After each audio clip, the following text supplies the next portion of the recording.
Assalamualaikum warahmatullahi wabarakatuh. Balik lagi kita ke praktikum pemrograman web, pertemuan ke-9 berarti ya sekarang.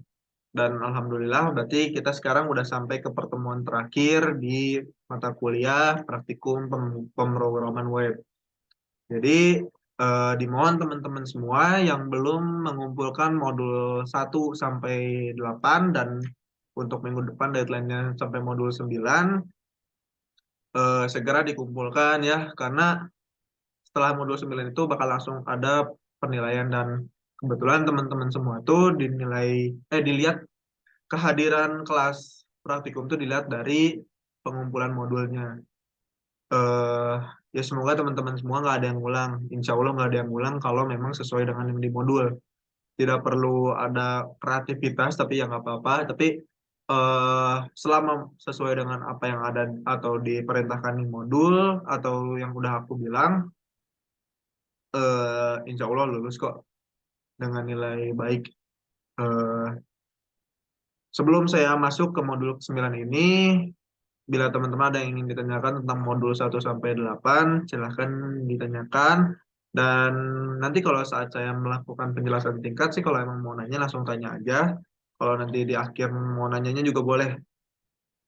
Mungkin ada yang ingin ditanyakan dulu nggak sebelum saya masuk ke materi modul 9 ini? Sebenarnya sih sedikit aja sih untuk modul 9 ini, lebih ke sama kayak modul-modul sebelumnya, kayak ngikutin latihan aja. Kalau nggak salah tugasnya cuma satu apa nggak ada gitu, apa dua gitu. Yaudah kalau nggak ada, aku langsung izin share screen ya. Kita langsung buka modul. Baik, di sini kita ada modul 9 itu belajar tentang dasar-dasar PHP. Jadi perlu diingat teman-teman, di sini tuh cuma belajar tentang dasar-dasar PHP. Sama kayak kita kemarin belajar tentang HTML, jadi kayak cuma dasar-dasarnya doang gitu, dilihat apa. Dan emang sih untuk di perkuliahan ini kita hanya belajar dasar-dasarnya. Untuk lebih dalamnya lagi atau untuk pengembangan materinya sendiri, mungkin teman-teman bisa langsung autodidak atau cobain sendiri langsung sambil di tutor-tutor lain. Cuman eh, tetap harus diikutin kalau memang udah ada yang bisa gitu. Baik, di sini tuh PHP itu sebenarnya bahasa pemrograman, dan ini tuh yang sering digunakan untuk develop nge-develop sebuah web itu. Singkatan dari PHP sendiri sih, bentar. Kalau nggak salah, bentar ya. Singkatan PHP. Hyper Hypertext, oh ya. Singkatan kepanjangan dari PHP itu sendiri sih yaitu Hypertext Preprocessor itu. Cuman kenapa tulisannya PHP tapi singkatannya Hypertext Preprocessor sih, saya juga kurang tahu. Cuman perlu diingat PHP ini bahasa pemrograman, bukan singkatan dari pembuat harapan palsu ya. eh Kenapa sih kita atau enggak di praktikum ini mempelajari tentang PHP gitu? Karena bahasa pemrograman untuk khususnya untuk develop sebuah web itu, PHP itu memang udah dari dulu banget. Dan kenapa kita harus belajar ini dasar-dasarnya? Ini tuh sebenarnya bahasa pemrograman yang sederhana, dan dia tuh kalau nggak salah lanjutannya dari bahasa C, cuman ada beberapa implementasi dari C++-nya juga. Dan dia tuh emang sederhana penulisan kodenya. Lalu karena tadi bahasa ini tuh udah sangat lama, oleh karena itu komunitas atau community yang menggunakan PHP ini udah sangat banyak gitu. Bisa kita lihat ya. Bentar. Mungkin eh, di sini kita ketik aja PHP ya. Tuh di sini kalau dilihat yang apa ya, namanya uploadan atau semua yang membahas tentang PHP itu sampai ke 12 miliar gitu. Berarti kan ini udah saking banyaknya PHP. Dan memang kalau teman-teman semua lagi ngedevelop sebuah web menggunakan PHP dan mengalami apa namanya kesulitan, ya bakal lebih gampang cari solusinya atau banyaklah orang yang udah nge-upload karena memang PHP sendiri udah banyak banget yang menggunakannya. Karena memang ini udah bahasa udah lama gitu. Sekarang ada yang bagian pertama, di sini ada bagian komentar, di mana komentar sendiri adalah bagian dari program yang berfungsi sebagai penjelas atau pemberi keterangan dalam program. Jadi kan kalau kita membuat sebuah kode, tentunya kan itu kode nggak cuman kita kita doang yang pakai, karena pasti nanti ada namanya kita harus bikin sebuah kode yang bisa reusability atau yang bisa digunakan lagi sama kita sendiri atau sama orang lain. Terus eh, tentunya ya kan nanti ada maintenance atau apapun itu, kalau kita nggak tahu tentang struktur kodenya atau ini tuh kode apa sih, nah itu kan bakal kebingungan. Oleh karena itu bakal ada komentar-komentar, dan komentar ini membantu programmer untuk eh, menganalisis ulang kembali si kode tersebut, dan di dalam PHP ini menggunakan double slash untuk komentar. Ini double slash ini kan sama kayak di bahasa C, maka dari itu kan tadi udah disebutkan PHP sendiri eh, bentuk apa ya namanya, lanjutan dari si bahasa C atau turunan dari bahasa C, cuman di dalamnya juga ada beberapa implementasi dari C++-nya. Dan untuk kita bisa lihat ya di sini ya, kenapa sederhananya kan kayak di sini cuman PHP untuk menampilkan sebuah kalimat contoh komentar dengan ini kan ini ya cuman PHP 3 baris yang 1, 2, 3 kan. Ini komentar mungkin gak bakal dianggap karena nggak bakal dibaca juga sama komputer.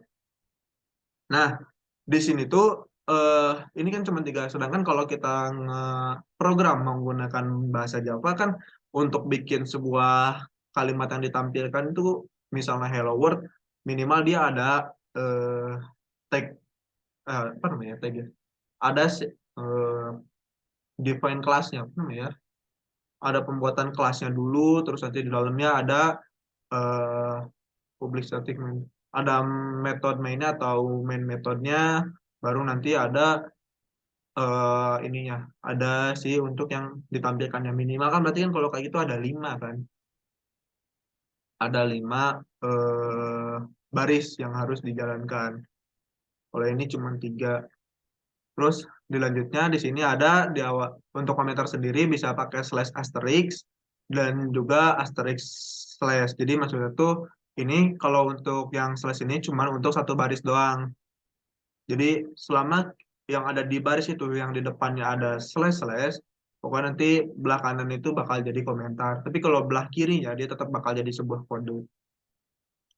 Dan kalau untuk kan ini kan kita misalnya panjang nih, eh, kalau harus slash slash terus kan agak males juga atau boros ya. Jadi kita bisa pakai slash asterisk sama asterisk slash. Asterisk itu kan ini kan apa bintang. Jadi nanti kita tinggal taruh di antaranya. Oke, dilanjut di sini ada tipe data. Di sini tuh ada tipe data dasar PHP sendiri itu ada integer, ada double, ada string. Bisa kita sama persis kalau kita udah pakai bahasa pemrograman bahasa C kayak di struktur data. Kita kan integer untuk bilangan bulat, double untuk yang pecahan atau desimal. Cuman kan untuk desimal sendiri kan kita nggak nulis secara desimal kan di dalam sebuah pemrograman. Biasanya kita bentuknya dalam desimal. Nggak bentuk dalam pecahan, tapi kita nulisnya dalam bentuk desimal. Terus untuk string ya untuk jenis data teks. Ini yang aku sebut ada beberapa implementasi dari bahasa C++-nya. Kenapa? Karena ya di bahasa C sendiri kan nggak ada string kan. Untuk string di bahasa C kan dia harus dibentuknya dalam bentuk array, tapi si array tersebut nanti eh bentuknya karakter, tapi cara itu nanti dibentuknya dalam posisi array itu. Terus nanti di sini contoh untuk penggunaannya di sini set, bentar. Oke, di sini kita bikin variabel A itu memiliki tipe data integer sama dengan 10, langsung diechokan atau echo gitu ya bacanya, lupa ya. Echo kan, ini tuh echo tuh untuk menampilkan sebuah yang akan ditampilkan gitu ya. Terus nanti di sini echo eh, namanya dollar $B itu.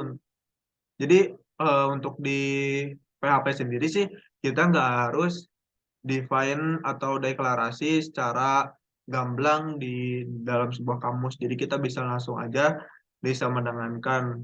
Nanti dia otomatis detect menggunakan bahasa apa. Menggunakan tipe data apa. Cuman aku lupa deh. Emang ini sama kayak ini ya, sama kayak siapa sih gitu. Nah, eh ini kan pakai tipe data double karena dia bentuknya desimal, terus di sini string pakainya pakai kutip kalau string tuh. Di sini variabel adalah suatu pengenal dalam program yang berfungsi untuk menyimpan nilai secara sementara dan dapat diubah-ubah nilai.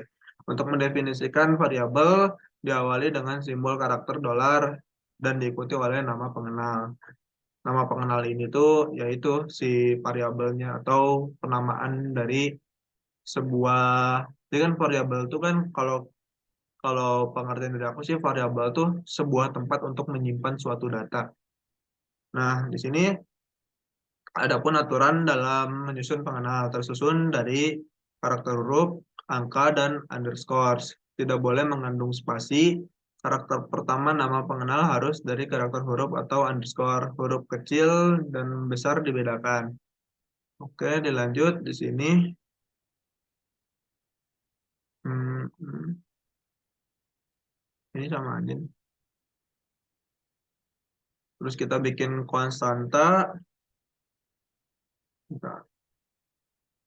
Jadi untuk variabel sendiri kan untuk si nilainya itu dapat berubah-ubah sesuai dengan runtime-nya ya nanti atau selama program itu bisa berubah-ubah. Cuman kalau di matematika untuk konstanta ini kan bentuknya final ya. Jadi dia tuh emang datanya tuh memang udah pasti sebuah nilai itu. Kalau variabel sendiri dia tuh masih belum diketahui kepastiannya sebelum dia didefinisikan ulang. Kalau di matematika seperti itu sih. Cuman emang pengertiannya sama persis, sama lah gitu. Karena kalau kayak di beberapa pemrograman kayak kayak bahasa pemrograman kayak di Java itu ada yang namanya identifier itu. Eh, mon- yang pakai final. Jadi emang si data tersebut tuh emang udah dibikin final, tidak bisa dirubah data nilainya gitu. Di sini kita konstanta P sama dengan 3,14, define P sama dengan 3,14 di sini. Eh, nah, oke, define P equal judul. Judulnya ini udah di define. Terus nanti di sini langsung melakukan perhitungan P kali R kali lingkaran. Oh iya, luas lingkaran. Terus di sini juga ada operator, ya seperti yang kita ketahui ada operator itu ada tambah kali kurang bagi. Terus tapi di sini untuk tambah itu penjumlahan ya sesuai dengan namanya. Untuk min itu pengurangan, kali itu ya perkalian, slash itu pembagian. Cuman untuk slash itu lebih ke hasil pembagiannya. Tapi kalau persen itu lebih ke modulus, namanya modulus itu ya. Sisa pembagiannya. Jadi kalau misalnya 10 dibagi 3 kan itu kan sebenarnya nggak bisa kan. 10 dibagi 3 itu 3 dulu dikali 3 sisa satu. Berarti kalau 10/3 itu hasilnya 3 tapi 10/3 itu hasilnya satu. Kalau ini untuk plus plus sama min min itu unary operator. Unary operator itu bisa plus-plusnya di depan atau belakang dari si variabelnya. Cuman bedanya kalau plus-plusnya di depan si variabelnya jadi bentuknya kayak gini. Eh, salah lagi. Kalau bentuk kayak gini, nah ini tuh dia baru melakukan penjumlahan satu atau nambah satu doang itu setelah program itu dibaca itu. kalau kayak gini tuh setelah program selesai dibaca, nanti pas dia balik lagi dia baru menambahkan satu. Tapi jadi sebelum, kan kalau ini kan program tuh baca dari kiri ke kanan ya. Nah, pas ini udah selesai dibaca, dia baru bakal nambahin gitu. Tapi kalau misalnya ini datanya satu, setelah selesai baca di sini baru nanti tambahin satu. Tapi kalau namanya ditulisnya gini,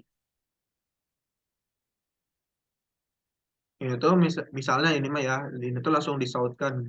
Saut lagi di sini, diecokan, ini tuh bakal diecokannya hasilnya satu. Kalau yang pakai ini, tapi kalau yang ini ecokan tuh hasilnya dua. Kenapa? Ini kan baca tuh Arya, oh satu. Nah, tapi nanti kalau dia udah selesai, udah naruh satu, ini udah selesai satu, dia bakal baca lagi Arya. Nah, dia tuh udah dua, bukan tiga. Tapi kalau ini, karena dia udah ditambahin satu dulu, jadi konsepnya tuh dia tuh baca dulu variabel, baru penambahan. Jadi yang dibaca kan di mana-mana yang dibaca variabelnya dulu kan. Penambahan, variabel baru ditambahin. Nah, ini ternyata udah ditambahin dulu nih si variabelnya, baru nanti jadi makannya jadi dua gitu. Dilanjut di sini, bill 200. Oh, ini cuman implementasi atau ya implementasi dari operator-operator ini gitu. Bisa dicoba sama teman-teman. Ini ada tugasnya nanti bentar ya, saya lihat dulu. Oh, berarti ini kan karena dikit ya, jadi teman-teman cuman rekan-rekan semua bisa coba untuk latihannya, sesuaiin aja, samain aja sama kayak yang ada di latihan-latihannya di sini, yang ada di contoh-contohnya maksudnya. Terus dilanjut di sini ada operator perbandingan. Oke, di sini ya sesuai dengan matematika aja nih, kurang dari, lebih dari, kurang dari sama dengan, lebih dari sama dengan, sama dengan, ini tidak sama dengan. Terus bisa langsung dicoba karena sama persis. Operator logika. Nah, di sini ada N atau N, N. Penulisannya N atau dan ini operasi logika N, OR, sama SOR, sama tidak sama dengan gitu. Jadi sebenarnya untuk penulisan tuh kita tuh ada penulisannya namanya, tadi Ayunari itu ini apa yang tadi ya, lupa nulisnya. Jadi kita tuh ada yang nulisnya kayak, kan eh, dannya satu kali, ada dua kali. Itu tuh gimana maksudnya? Kalau N kan secara logikanya kalau yang kita tahu tuh untuk N tuh kedua data yang dibandingkan tuh harus benar dua-duanya. Jadi kalau pakai yang dannya satu kali, dia tuh kan setelah baca, pokoknya kalau ada false, di depannya false, dia tetap bakal baca yang di belah kanannya. Walaupun ini kan kalau kalau dan tuh udah ketemu kata, udah ketemu operator, dan udah ketemu data yang false, pasti otomatis hasilnya bakal false kan. Tapi karena dia dannya satu kali, dia bakal tetap baca yang belah kanannya. Tapi kalau pakai yang dua kali, gimana sih ini? Eh, nah gini, dannya dua kali, saat dia menemukan false di kiri, dia nggak bakal baca yang belah kanannya. Begitupun dengan OR. Kalau dia udah nemuin true di belah kirinya, dia nggak bakal baca yang kanannya karena kan minimal satu. Tapi kalau eh, dia nemuin false di belah kirinya, ya dia tetap harus baca yang kanan. Juga kalau nemuin true yang belah kirinya, ya dia tetap harus baca yang belah kanan karena kan eh, belum tentu yang kanan tuh bakal selalu true atau ya belum tentu bakal selalu true. Tapi penggunaan yang dan atau gini, ini lebih mengefisienkan sebuah kode gitu. Jadi dia nggak perlu baca yang belah kanannya lagi. Terus untuk source sendiri itu, eh source tuh kalau nggak salah dia tuh semua datanya, setiap datanya tuh harus sama. Jadi kalau memang mau false false, dia bakal jadi true gitu. Kalau dia true false, tetap dia bakal jadi false. Pokoknya setiap data tuh harus sama. Yang dibandingin tuh kiri sama kanan tuh harus sama kalau nggak salah ya. Wait, tapi kalau di sini, oh di sini tentuinnya pakai 0 sama 1. Pokoknya berarti kan kalau di sini kan 0 sama 1 dia beda bakal jadi 1, tapi kalau 0 0 dia bakal jadi 0. Itu. Dan juga sama bisa dicoba sama teman-teman semua. Terus nanti di sini ada operator untuk string. Oh, jadi kita bisa melakukan kombinasi antara string itu pakai cara-cara berikut itu. Di sini eh, pakai titik atau poin. Jadi kita punya string satu sama string 2 atau di sini teks 1 sama teks 2 kita bisa gabungin pakai operator titik. Jadi nanti hasilnya itu bakal bentar, hasil teks itu printf hasil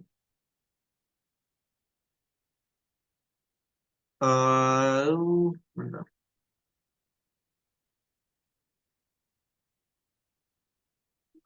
Nanti kita coba deh.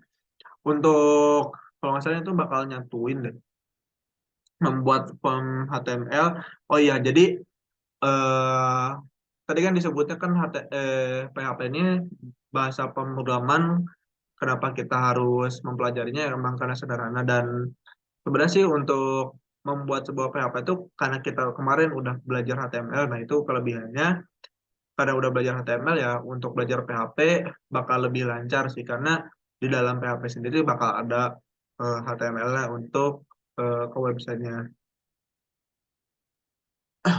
Di sini kita pakai tag-tag yang ada di HTML. Terus nanti di sini menerima data yang dikirim. Oke, oh nanti di sini kita pakai post sama get. Mana di get? Menerima data yang dikirim dari form dan memprosesnya. Bentar. Nah, untuk teman-teman sih tugasnya nggak terlalu susah. Cuman bikin di sini masukkan angka 3, misalnya ada dua inputan 50. Nggak perlu tampilannya kayak gini, nggak apa-apa kok. Tampilannya sederhana aja. Kayak misalnya nanti di websitenya cuma ada angka satu berapa, masukin angka 2 kan berarti angka satu nanti input. Angka 2 nanti input. Nanti hasilnya pakai sisa baginya berapa.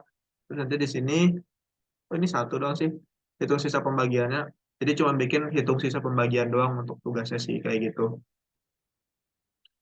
eh Samain aja. Maksudnya bentuknya nanti misalnya kalau mau simpel ya nggak usah bikin gimana-gimana. Udah angka satu sama dengan berapa inputnya.